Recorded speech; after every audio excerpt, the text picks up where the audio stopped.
Hello, and welcome to this video presentation. My name is Paul Brett. I'm a Senior Software Support Analyst supporting the Transformation Extender product from IBM. The topic for this video is Advanced ITX Run Function Techniques, Part 1. Feel free to reach out to me on popular social media channels at Paul Brett IBM. Normally, the ITX run function works with most adapters and can successfully detect failures. However, Internet-based TCPIP adapters can often fail at a much later date in the transaction scope, which can lead to the fail function not triggering. Modification of the child map options can delay this decision point so that the failure can be captured. Let's move on to an example. Let's start this in the Design Studio. This is version 10.1.1. I have one project called Run Func ADV. Within this project I have a map file called test.mms.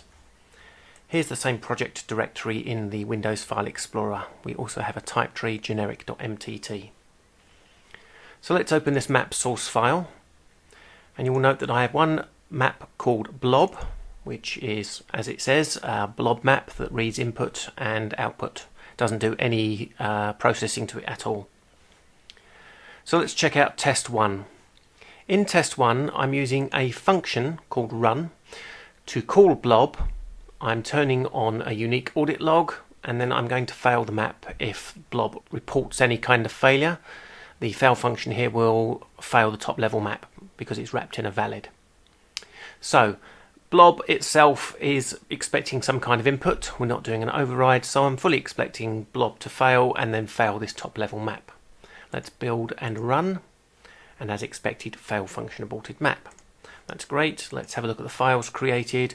We have one log file which says fail function aborted map, could not open map. I forgot to build the map. So let's build the map and then run test 1 again. Build, run. Again it's failed, this time for the proper reason.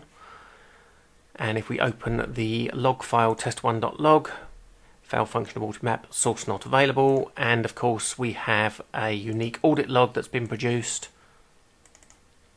which says source not available. Okay, all well and good so far. With the file adapter, the fail function is able to easily detect the issue. Let's move on to test 2 here. And in this case we're using a run function again. We're calling blob. We're not wrapped in a valid function.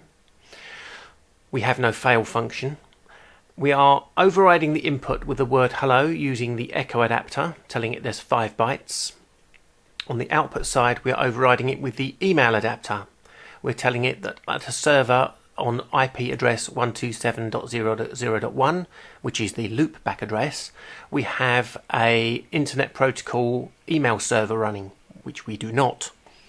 The email is from Steve, it's to Dave with the subject of greetings. But none of that matters because this server just basically does not exist. The email adapter should completely fail.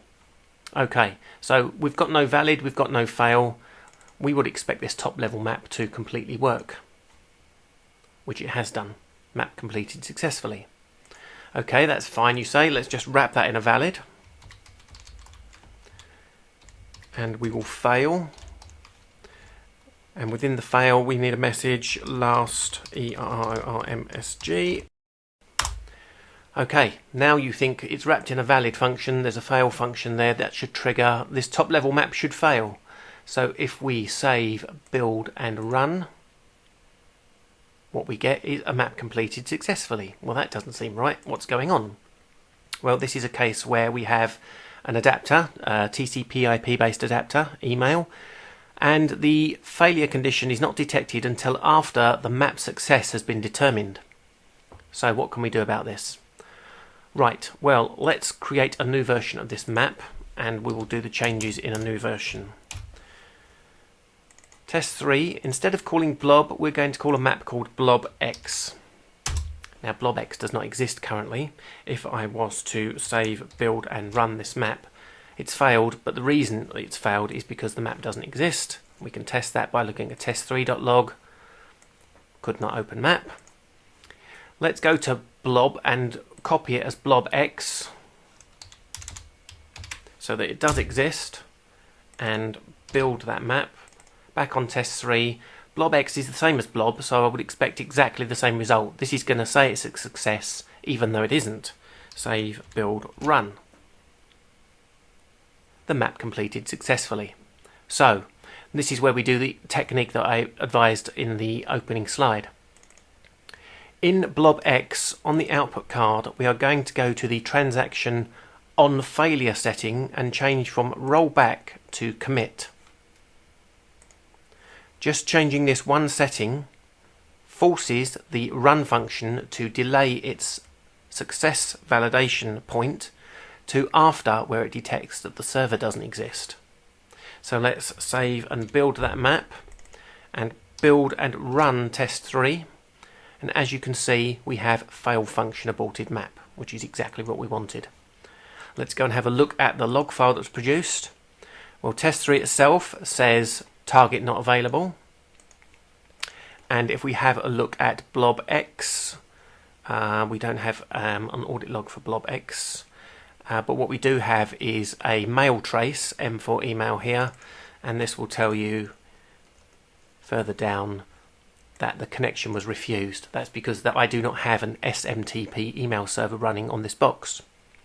So there we go. That's one advanced use of a run function to detect failures on TCPIP based adapters that would not normally be detected because the failure happens after the run point has got to the success decision. I want to thank you for taking the time to watch my video presentation today. If you found the content interesting and informative, please hit that like button. Perhaps leave a comment. Consider subscribing to my YouTube channel as I release content such as this on a regular basis.